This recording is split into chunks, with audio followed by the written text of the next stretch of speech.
Kaya, ang dila namin nakakasama dito, Rodi mo. Nagpari yun. Kaya mabait yun. Oo, ito malaman ng lola mo yun.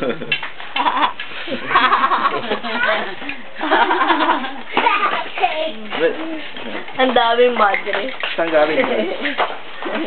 Minsan kinagagalitan ako ni Lino eh. Ikaw naman, pag nakikita mo ng mga kapatid mo, kinagalitan mo. Ba't yung kakalitan nyo? Ako na lang tatay nila ngayon. Ako na lang yung tatay nila. Ba't yung kinagalitan kita? Ay, si Ate Lili, pinagagalitan mo. Ba't kakagalitan mo si Inda? Wala namang kasalanan yun, tsaka mayaman yun. Baka pakulong ako yun. Tawa yung mga anak ko.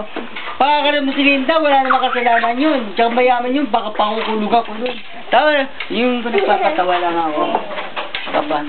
Baka pakulong ako nun. Tawa ng tawa yung mga kapatid, yung mga anak ko. Nung kinagagalitan ko lang, wala sa ayos. Dahil kasi ako ang tatay nila ngayon. Ang Kuya Rodi, asan ang Kuya Rodi? Nako, ako.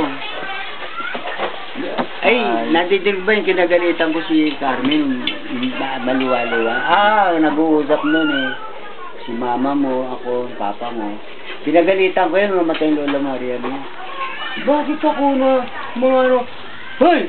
Sabi ko, hindi mo ginagalitan mga anak mo. Kaya wala tayo yung mga anak mo.